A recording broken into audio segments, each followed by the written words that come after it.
Welcome, my friends. I am Dr. R.P. মণ্ডল। আমি diabetes এবং diabetes related বিভিন্ন ধরনের সমস্যার চিকিৎসা দিয়ে থাকি এবং সাইকোলজিক্যাল কাউন্সেলিং দিয়ে থাকি।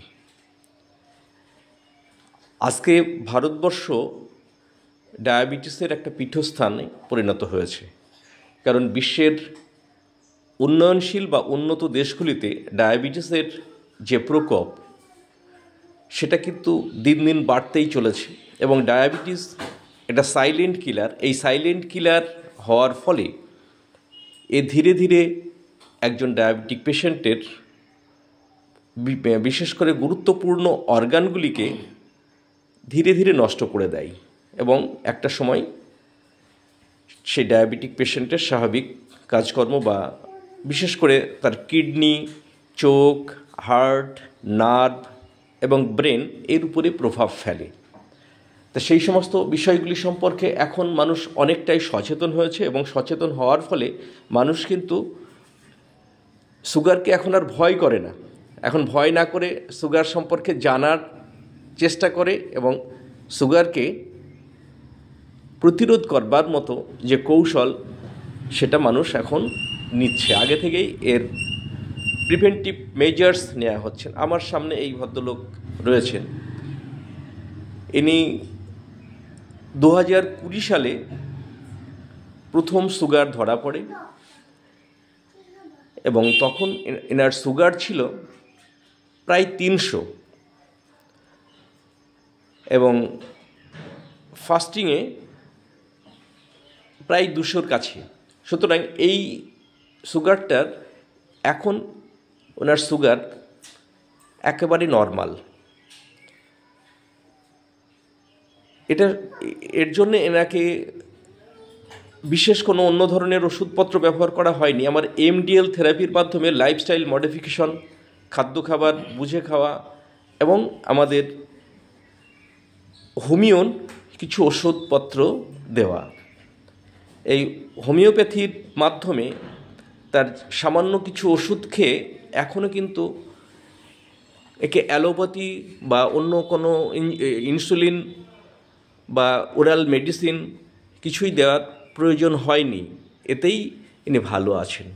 সুতরাং ডায়াবেটিস নিয়ন্ত্রণে রাখতে গেলে তাদের লাইফস্টাইল মডিফিকেশন এবং ডায়েট এবং মেডিসিন অবস্থা বুঝে এবং সাইড এফেক্টহীন যে সমস্ত ওষুধগুলি রয়েছে সেগুলিকে যদি আমরা প্রয়োগ করতে পারি তাহলে একটা মানুষকে সুস্থভাবে সাস্টেনেবল ডেভেলপমেন্ট যেটাকে আমরা বলে থাকি তার কোনো ক্ষতি ছাড়াই সুস্থ থাকা সম্ভব শুধু এমডিএল থেরাপির মাধ্যমে।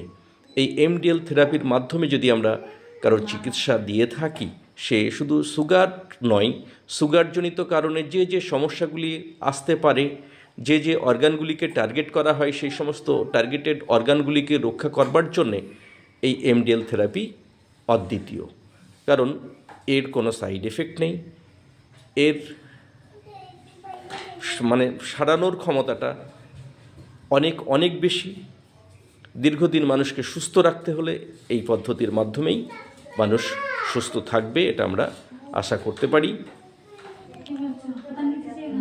তা এখন আমি এর কনস্টিটিউশনাল একটা ট্রিটমেন্ট দিলাম। কনস্টিটিউশনাল ট্রিটমেন্ট দেওয়ার জন্য আমি যে যে পন্থা অবলম্বন করলাম সেখানে আমি কেস টেকিং করে যেটা পেয়েছি, ইনি হট পেশেন্ট এবং খুব সহজেই ঠান্ডা লেগে যায়, খিদে বা অ্যাপিটাইট নর্মাল রয়েছে। খাদ্য খাবারের মধ্যে ইনি একটু ঠান্ডা খাবার একটু পছন্দ করেন।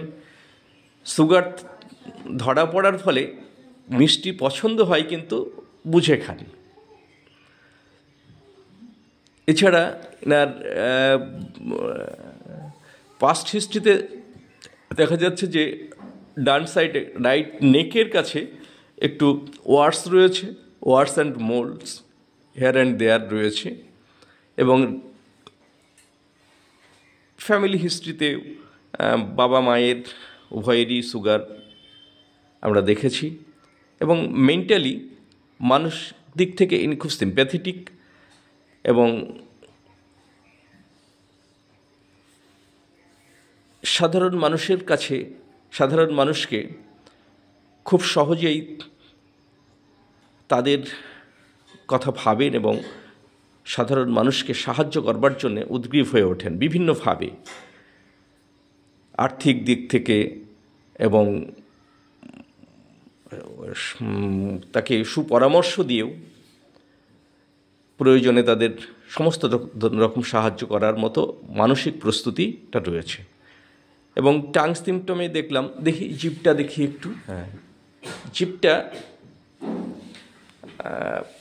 ময়েস্ট নয় এবং ড্রাইও নয়,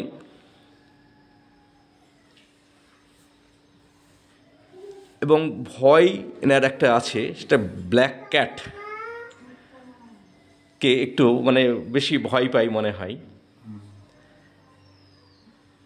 এই সমস্ত সিমটমের উপরে ভিত্তি করে আমি ওনাকে কস্টিকাম দিলাম, কস্টিকাম 200। আর সুগার এখন নর্মাল রয়েছে। সুগারের জন্যে আমি যেটা দিয়েছি নাকি জিমনিমাস্টিভেস্টি মাদার প্রতিদিন 20 ফোঁটা, হাফ কাপ জলে, এটাই চলছে। এতেই না সুগার কিন্তু একেবারেই কন্ট্রোল। এইভাবেই আমি ট্রিটমেন্ট দিয়ে থাকি। এবং ভিডিওটা যারা দেখছেন, আপনারা দেখে যদি ভালো লাগে একটা লাইক দেবেন, একটা সাবস্ক্রাইব করবেন। পরবর্তী সময়ে আমি এই ধরনের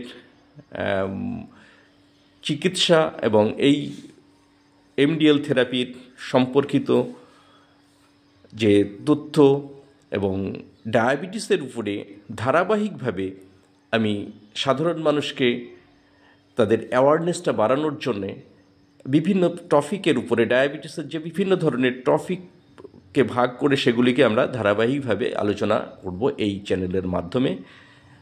আমাদের সঙ্গে থাকুন, ডায়াবেটিস সম্পর্কে জানুন, ডায়াবেটিস আর 5 জন মানুষকে বোঝান, যাতে তাতে করে তাদের শুধু ডাক্তারের কাছে ছুটে বেড়ালেই হবে না, নিজেরাই ডায়াবেটিসকে কন্ট্রোল করা এবং ডায়াবেটিস সম্পর্কে জানা এবং ডায়াবেটিসের খারাপ দিকগুলিকে মাথায় রেখে খাদ্য খাবার এবং অন্যান্য লাইফস্টাইল মডিফিকেশনের মাধ্যমেই সুস্থ থাকার চেষ্টা করতে হবে। এটা পারা যায় খুব সহজেই। এবং কিছু ফ্রি হ্যান্ড এক্সারসাইজ আছে ডায়াবেটিস রিলেটেড কিছু রোগের জন্যে আমরা যে সমস্ত এক্সারসাইজগুলো দিয়ে থাকি, সেই এক্সারসাইজের মাধ্যমে সুস্থ রাখা সম্ভব হবে। ধন্যবাদ।